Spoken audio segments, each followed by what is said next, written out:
Kasi nawawala po yung mga nila dahil bigas. Sa ilang beses na pagbalik ko dito kala Ate Isabel, hindi ko inaasahan na may ganito palang nangyayari. Yung mga kapatid ko po kasi may mga kanya-kanya silang iniipon, lalo kapag binibigyan po yan kahit pa unti-unting pera, iniipon nila. Nawawala po, hinahanap nila, wala naman din akong alam at naman po nila nilalagay. Sama-sama natin ngayong alamin kung ano na ang update sa pabahay kala Abdul at alamin din natin kung ano itong nangyayari na pagkawala ng mga gamit nila Ate Isabel. Matapos namin puntahan ni Commander ang ilan sa aming mga tinutulungan ay dumiretso na kami dito kala Abdul at halos mag-alas 3 na nga nang dumating kami dito. Good day sa lahat ng viewers natin. Magandang hapon po sa inyo lahat at magandang gabi sa mga nasa abroad. Ngayong araw ay nandito kami kala Ate Isabel para kamustahin yung ating pabahay dito, kung ano na po ba yung update, kung ano na yung status niya ngayon.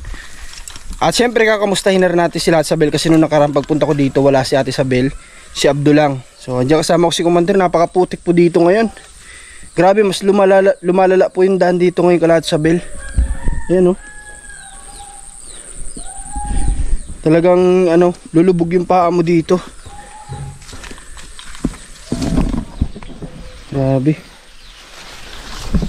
Ay. Putik. Magandang hapon po sa inyo. Magandang hapon po. Grabe, Isabel, ganda na ng bahay mo, Isabel.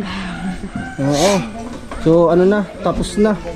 Mas maganda ito kapag may pintura na po mga kalingap. Ngayon, medyo pa, dito yung bintana niya, ayun, may bintana doon sa gilid, tapos dito yung pintuan, tapos dito siguro to lalagyan ng hagdan. Kasi hindi naman dyan makakakit kung walang hagdan. So ganda ng pagkakagawa ni Kuya. Malinis. Ayun o. Grabe. Isabel, kamusta? Okay lang po. Okay naman. Si Abdul Hasan ngayon? Nasa loob po. Nasa loob. Okay. Maganda na yung pagkakayari ni Kuya. Ano masasabi mo sa pagkagawa ni Kuya? Okay na. Maganda na po. Di kagaya ng... Malinis gumawa si Kuya, pulido. Sa tingin mo ba itong bahay na ito kasya kayo sa loob? Kasya kayo? Kasya naman na po. Kasi ang dami ninyo ay.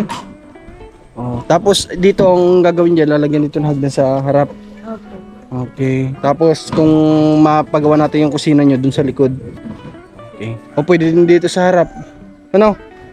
Sa tingin mo? O dun talaga dapat sa likod? Magbabasura po kasi dito. Dyan sa harap hindi maganda. Magbabasa po. Okay. Mayroon lang ako sa yung request sa Ate Isabel kapag kung kalipat na kayo ha. Sana kumbaga kung ano yung dati na napunta ko sa inyo na medyo makalat yung mga bata. Sana wag na ganoon sa susunod Sana kahit ganyan lang yung bahay na po sa inyo na ibibigay. Sana pangalagaan niyo din na maging malinis. Maganda kasi ang bahay kahit na simple lang po yan. Kahit pakubo yan basta malinis. Maganda po sa mata yan. Kumbaga pagod ka na nga sa trabaho, pag-uwi mo ng bahay, makalat pa. Mas lalo pong madadoble yung pagod mo. Hindi kagaya kung pagod ka sa trabaho, pag-uwi mo malinis yung bahay, makakapagpahinga ka po ng maayos doon. Kasi yung asawa mo nagtatrabaho, di ba? Kapag uuwi ang mister mo, at least kahit pa paano malinis yung tahanan nyo, marirelax naman siya. Okay, lahat ba ng bata ngayon gising? Nandiyan ba sila lahat? Gising sila lahat? Gising na po. Saan pala kayo galing noong nakaraang araw? Sa Tanawan po. Bakit? Gano'n kayo Death doon? anniversary po kasi ni nanay. Pinapunta po muna kami saglit doon nila ate. Death anniversary? Anong oras kayo nun umalis? Di ko kayo naabutan dito. Medyo maaga pa po. Maaga? Tapos nakauwi kayo nun, anong oras na? Na rin po, inabot po kami ng hapon at nagtulong pa po siya dun pag-intindi ng Okay. So ito, kailan pa ito nangyari ng ganito, itong bahay nyo? Kahapon po, tapos inano na lang po ni Kuya ngayon. Yung ibang hindi po niya nagawa kahapon, yung po yung tinuloy niya, tsaka yung pinto. Tapos ito po. Okay. Ano ba yung gagawin natin sa bintana ninyo at Isabel? Ano ba yung gusto mo dyan ilagay natin? Ha? Ano ba sa tingin mo yung pwede nating ilagay dyan? Dito ba sa inyo may nagagawa ba dito ng jealousy? Wala po akong alam. Dito sa lugar ninyo? Wala po akong alam. Wala. Okay, maganda kasi sana ito mga kalingap, kahit simple lang yung bahay.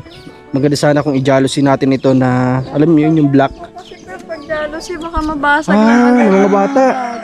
Ay di, wag na lang. Wag na lang po siguro yung Awan ko lang po kung pwede pang maibalik yung tinanggal pa baga nilang plywood. Siguro yung kinat nila. Opo. Yun na lang, Tapos ang gagawin na lang na gawa bintana, ang gusto mo, Yung plywood na di bukas na ganun. Okay. Mababasag, baka po kasi mabasag. Mabasag lang. O tama nga naman. Sige, wag na natin ipa-jealousy kasi ang plano ko talaga dito dapat jealousy natin yung bintana, yung tinted. O maabot ng bata. O wag na lang. Sige. Okay, kung yun ang gusto mo Ate Isabel, di kayo masunod. Sige. Wag na lang natin. Tama din naman, may point si Ate Isabel doon. Kung mabasag, sayang lang. Maligot pa naman, baka biglang matulak. Matulak. Mababasag lang agad din.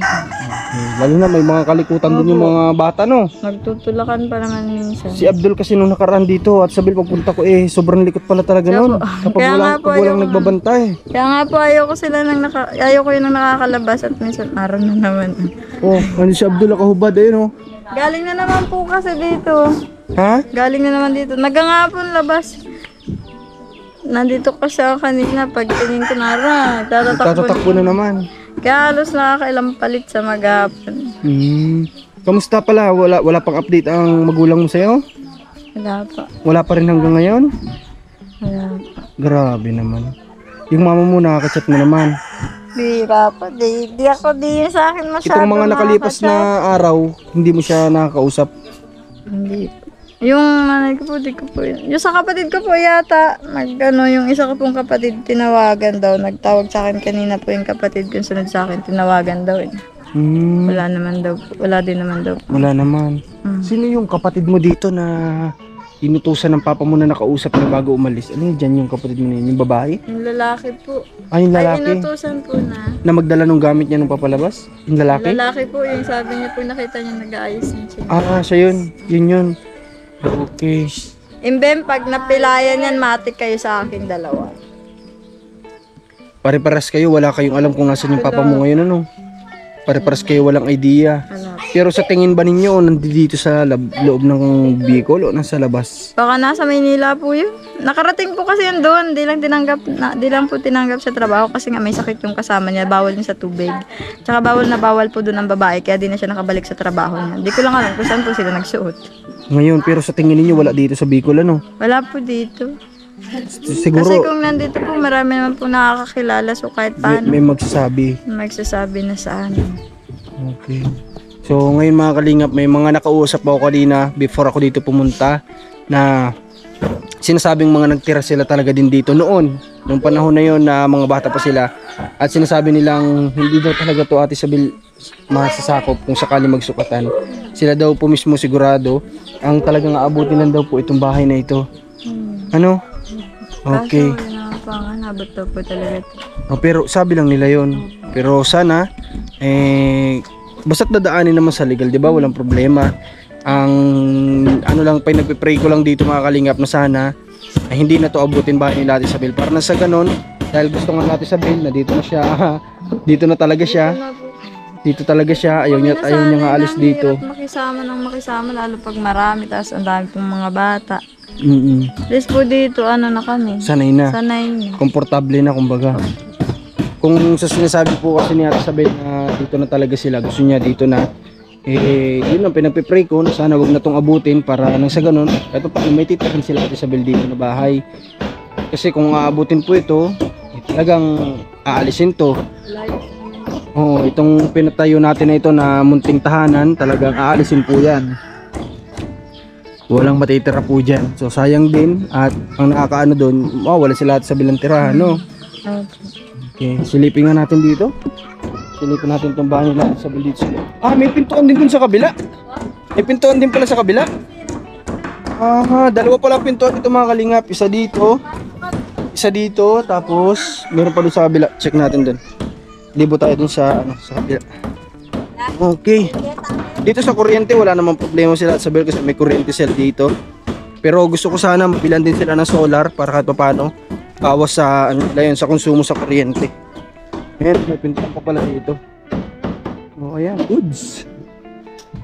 May pintuan pa pala dito kuya, no? Grabe. Ganda, malawak pala sa loob, ano? Kahit paano? Nung narindigan na. Lumawak pala, malawak-lawak pala kahit paano. Buti sumakto po yung yung sa Pinaulat sir. Oo. Grabe, sisilipin natin yung ilalim. Talagang sobrang solid ng kahoy nito. Napakarami po yan, oh. Talagang pinuno nila ng ng kahoy itong ilalim para daw matibay. kahit pa paano. Kasi yung mga bata, alam nyo naman natin ang mga bata malilikot, talon ng talon. So para hindi malusot dito. Malawak-lawak din pala yung loob. Kala ko nung di pa natatapos sabi ko parang maliit pero malawak pala sa loob. Okay. Hanggang kailan na lang ito kuya sa tansya nyo? Kung mga ano sir, hanggang bukas kung wala na additional ang ano. Okay po, kasi dapat kuya ipapagawa ko po dito ay jealousy doon. Kaso ayaw ni Ate Isabel kasi malilikot na yung bata. Kaya ikaw na lang din magdiskarte ng bintana niya, no? Ito na. Ito na. Ito na pala. Oo. Saktong-sakto na pala.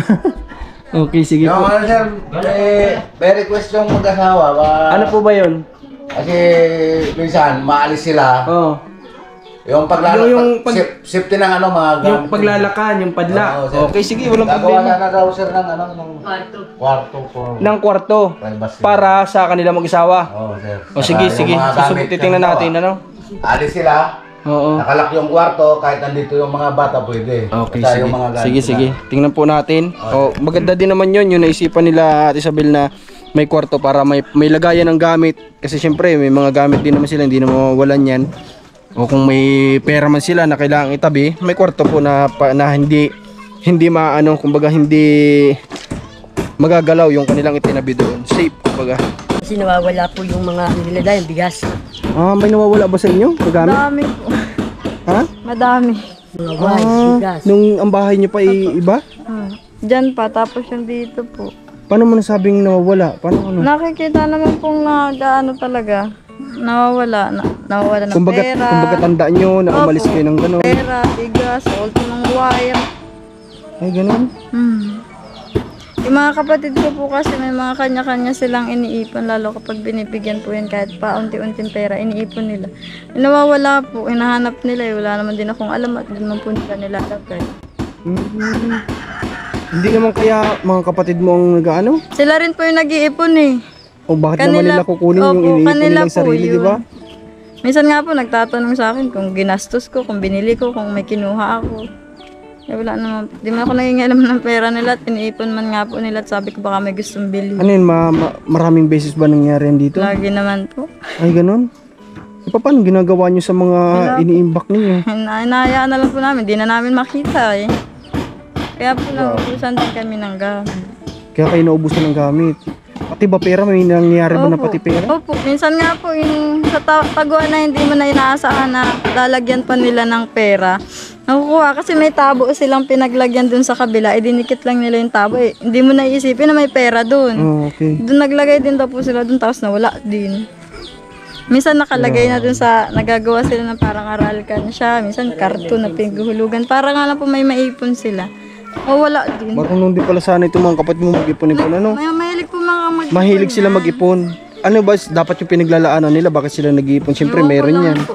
Hindi nila Siguro sinasabi po pag sa'yo. may gusto silang bilhin o kaya May makukuha sila, may Opo, madudukot sila. opo. Kasi bira po sila kahit po sila may pera, tinatabi po nila yung iba. Tapos pag walang pasok, makita mo lang po yung nagbibili, tingi. Pag may pasok, yun po yung binabaon nila. Pag wala kang maibigay, yun yung kinukuha nila pambaon. Tapos minsan po nakukuha ko din, pinagsasama-sama ko, tapos minsan ako rin nakakakuha. Inihiram ko sa kanila, yun, binibigay ko nila. Pag wala kaming maibili, yun, inihiram ko po yung naipon nila, yung napagsama-sama po namin, yun, naibibili ko. Okay. So marunong pala yung mga kapatid ni Ate Isabel sana mag-ipon. Sana yun.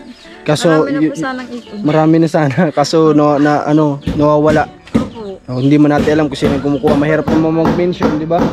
Pero sa ganung pangyari, si God na lang bahala doon, ano? Sa mga ganung bagay. Okay, kaya dapat talaga itong bahay nila at Isabel, may kahit isang kwarto po ito. Opo. Ano? May isang Lalo kwarto. po pag wala ako, kasi kahit nandyan po sila, lalo kapag mga naglalaro, wala po silang pakialam. Basta papasukin nila yan dyan, palalaroin. Tapos di po nila pinapansin, kung meron man nga pong malikot. At saka alam nyo mga kalinga, para sa akin kasi, itong mag-asawa, kasama din ng mga bata na natutulog. Dapat talaga ito may privacy. Kasi alam naman natin na mag-asawa, may mga ginagawa yan na hindi dapat nakikita ng mga bata. Kailangan po ay nasa privacy talaga, privado na nila, na kwarto nila. Kaya maganda din 'yun. Sige po, pagsisikapan natin ito para maanohan nito ng room. Nga mamaya pag after nitong vlog, ako usapin ko itong karpentero kung ano ba yung mga kailangan gamitin para magawa nito ng kwarto. Ano Ate Isabel, okay ba sa'yo? Apo. Okay, yung request mo gagawin natin yan, ano? O, dito na si Abdul, oh. Abdul, ba't nakahubad ka na naman kanina? Ha? Ang liit-liit pati na nagbubuhat sa iyo. Baba ka na dyan, huwag mo nang pabuhat kay ate. Wala ka palang tsinelas. Wala kang tsinelas. Ito naman yung nagbubuhat sa iyo. Kapatid mo ba yung maliit dito na kalaro ni Abdul? Anak ko po, anak ko po. May kapatid pa ba tong okay. Kahawig niya kasi yung isang batang babae dito. Ayun sa camera. Yung maliit po. Bara baba. Oo. Baka si Balot. Ang sweet nga nila ni Abdul, yakap si ni Abdul. Balot po, si Balot. Talaga bang ganun sila? Sweet talaga yung isa't isa? Mabait man po yun. Ano rin yan, anak po yun ng kapatid ko.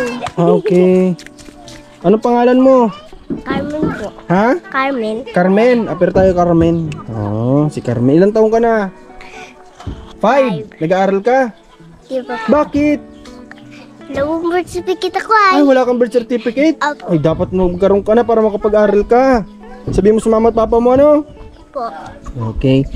So, si Abdul, kamusta? Wala naman ang sipon. Wala na yan. Wala na sa ngayon. Pero Abdul, may mga gasgas ka, oh. Baga. Lagi na lang, di man po Eh, nawawala. kasi nakita ko naman kasi Abdul kung gaano ka kalikot pag wala nang nagbabantay Wala sa'yo. nga po. Malingat ka nga lang po, nakatakbo na agad doon. Minsan nga po isang beses, awan ko lang po kung saan ako nang galing. Parang galing po yata akong labas. Narinig ko yung nag-iiyak doon, nakakulong. Hindi na makalabas, sinara po yata yung pinto. Siya rin ang nagsara nun. Opo, siya lang po mag-isa ay. Grabe Ay, nung ka pag-alis talaga, po Abdul. yata Napakakulit mo. Kailan huling tumawag ang mama niya? Kay Abdul? May linggo na ba? May buwan na? Meron na po. May linggo na? Na nakalipas. So kasi busy din naman kasi yun. Hindi naman kasi laging... Bira man po siya magtawag. Hindi naman kasi nakakahawak palagi ng cellphone yung mga yan. Lalo na sila, yung sa loob ng bahay nagtatrabaho, di ba? Mag-isa lang daw po pati yun. Solo lang siya doon. At talagang hindi siya makakahawak ng cellphone madalas. Ano? Sana intindihin minsan din po natin. pag sinasabay po niya sa pagkain. Sa pagkain. Doon siya nakakatawag kay Abdul kapag ganun. Kaso gabi naman na po yun dito. Oo, iba kasi yung oras. Tulog na to. Minsan po na tiyempo niya nagkakain din. Ay, kawawa naman si Abdul. Hindi natatimingan yung tawag ng mama niya. May time Pero may time na nakakausap niya, di ba? may time pong gising. Oh, inaanto ka na, matulog ka na. Kamusta ka na? Ha? Kamusta ka na? Ay. Alam ko tatawa na yan ay. Kasi nung nakaraan hindi siya makatawa kasi nga wala talaga sa mood kasi may ninaramdam yung bata. May sipon, kagaling lang din sa ubo.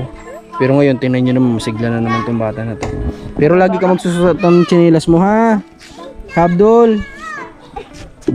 Pag tumatakbo, lagi nadadapa. Ikaw, Ate Isabel, may gusto ka ba sabihin sa mama ni Abdul? Mag-iingat na lang po siya lagi dun sa trabaho niya kasi wala naman po sa kanya ibang tutulong dun, kundi yung sarili lang din. Tama yun. Ingatan niya na lang din, Opo. ano? Minsan po kasi nagkasakit din yun. Siya po yun yung nung nagkasakit po yata yun, wala din sa kanyang Nag-alaga, kundi sarili niya lang din. Po. Madulas ka. Ayan yung hirap sa kaya sabi ko nga sa inyo, yung mga kababayan natin, pamilya natin na nasa abroad, madalas natin silang kamustahin kasi yung hirap nila kapag nagkakasakit, walang ibang mag-aatindi sa kanila kundi sarili lang din nila. Yun po yung hirap, no? Kaya kumbaga tayo yung mas umintinding mga nasa Pilipinas kasi tayo dito sama-sama tayo ng pamilya natin, ang dami natin. Yung mga kamag-anak natin o pamilya natin nasa abroad, solo lang sila dun. Kaya tayo yung mas umunawa, ano? Yan, madami talaga tayong natututunan sa mga sa mga binablog natin. Mas magiging maganda na po ito kapag may pintura na ito, yung kompleto na talaga lahat. Itong mga poste niya kasi ang plano ko talaga dapat dati dito ay yung PVC na may buhos. Kaso nga lang may suggest nung unang karpintero na mabilis daw yun maging mahuna, madaling magapok, ganun. Dahil nababasa nga daw ng tubig. Buti na nga lang nagsuggest din yung papa ni Isabelo nandito pa na may mga kahoy sila dito na pwedeng gamitin. Kaya yun yung ginamit namin dito. At sa tingin ko naman matitibay pa naman na kahoy ito. Kaya yun, napakinabangan pa. Huwag kang malikot. Ano sabihin mo kay mama? Ha? O sige, mag-vlog ka. O dali. Tatakbo ka na naman. O dali, mag-vlog ka. Ano sabihin mo kay mama? Mama? Sabihin mo. Dali, mama? Kasi Isabel yung tinuturo mong mama. Okay, so ang gagawin dito ni Kuya, ang unahin kasi natin, mapinturahan muna dapat ito kasi mamasilyahin pa po ito. So inaabot pa daw yun ng halos isang araw at kalahati. Kailangan kasi mailipat na sila at sa build. Kailangan lilipat sila dito, may pintura na muna ito. Tapos tsaka natin sunod yung para sa kwarto dito at ilang materialis lang naman yung kakailanganin. Tapos gagawa ni Kuya ng isa pang bintana doon sa kwarto para na sa ganun dalawa kahit pa paano yung bintana nila dito sa bahay nila. Binigay na sa atin ni Kuya yung mga lista pa na gagamitin para sa pintura, sa masilya, tsaka doon sa magiging kwarto nila at Isabel. Ito na po yun. So unahin lang natin basta yung pintura para makalipat na sila dito. Kasi nakakaya din naman po sa tinitirhan nila dito na lola nila. Siyempre mga bata po, medyo may kakulitan pa naman yung mga bata. Siyempre medyo may edad na rin lola nila. Mas mainam na makalipat ka agad sila dito. Paano Ate Isabel? Siguro mag-stay pa kayo dyan ng kahit ilang araw, ano? Kaya pa ba? Sige, basta ano lang, tiis lang muna at gusto ko kasi bago kayo makalipat, kahit pa paano may mga pintura na ito, ha? Tapos susunod natin yung kwarto ninyo mag-asawa, ano? Tapos yung kusina ninyo, papagawan din natin yan. Ano, Isabel? Ayan, tiis lang, konting tiis na lang naman makakalipat na kayo dito. Sana lang bigyan kami ng magandang panahon sila Kuya, yung magagawa, ano? Kasi kita mo naman yung panahon natin, oh. Ngayon nga, umuulan na naman. Umuulan na naman dito. Babasa tuloy na babasa. Oo, basa. Kasi mga kalingap, pwede na sana silang lumipat ng ano, kung hindi ito mamasilyahin. Kaso nga lang, ang ano po doon, madaling masisira din kahit pa paano yung plywood. Mas magtatagal siya kapag may masilya kasi yun ang pinakang protection niya. Tapos, hindi pa siya takaw talaga sa pintura kasi alam niyo naman ng plywood talagang sumisiim dyan yung pintura. Baka maraming uubusin natin na pintura dito kung hindi ito mamasilyahin. Kaya medyo kumakain pa siya ng araw. Kaya yun pa yung ipag-aantay nila at Sabil bago sila dito makalipat. Paano yung kuryente nyo at Sabil ibabalik dyan? Okay. Yung Awan kuryente. ko lang po kung umabot pa yung wire. Kung abot pa. Mas abot yan kasi nandito nga yung bahay nyo dati. Mas malapit naman dun. Ano? Maiksi nga po na yung wire. Hindi, bibili tayo ng wire kung maiksi. Ano? Yung sabi kayo sa akin, ha? Sige, bibili tayo ng wire para umabot pa rin dito sa Pag ano ano. na lang po, pag hindi umabot. Okay, sabihin mo kaagad sa akin. Pwede ka naman mag-message, nagkaka-text naman tayo. Ay, ano?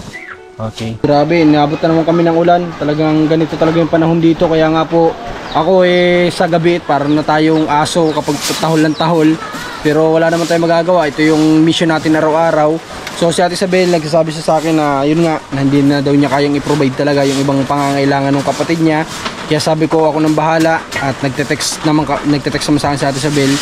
Kagaya nga po nung pinangako ko na kahit pa paano may maayos na masusuot sa paa yung kanyang mga kapatid kapag pumapasok sa school. I-message niya sa akin mamaya natin Isabel. Isabel, huwag mo nang kalimutan na ano sa akin para mabili ko. Mabilang ko lahat na nag-aaral. Kasi sabi nga natin Isabel, dati nung si Papa mo nag-ano, ano sabi mo? Napoprovide ko pa po kahit paano. Nung nandito pa yung Papa mo, no? Nung nagtatrabaho pa po si Papa. Pero ngayong wala na talaga. Hindi po talaga kaya kasi nagbibigay na lang po. Yung kapatid ko, nag-try nga po ako manghingi din sa kapatid ko na sabi ko kahit pambayad lang sa school.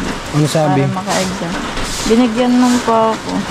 Tapos, wala na ako ibang mahingi. Yun lang talagang kapatid mo na yun. Yung ba yung tatay ni Abdul?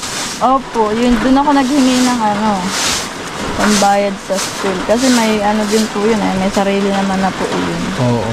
So, mabait talaga yun, yung tatay ni Abdul kasi nakita ko din sa personality niya nung nandito. Mabait din talaga. Okay, basta at Sabil ako nang bahala dun, ha? Okay, nalulungkot sa at Sabil, di na doon yung may provide sa kapatid niya, di na daw talaga kaya. Pero walang problema. Uy!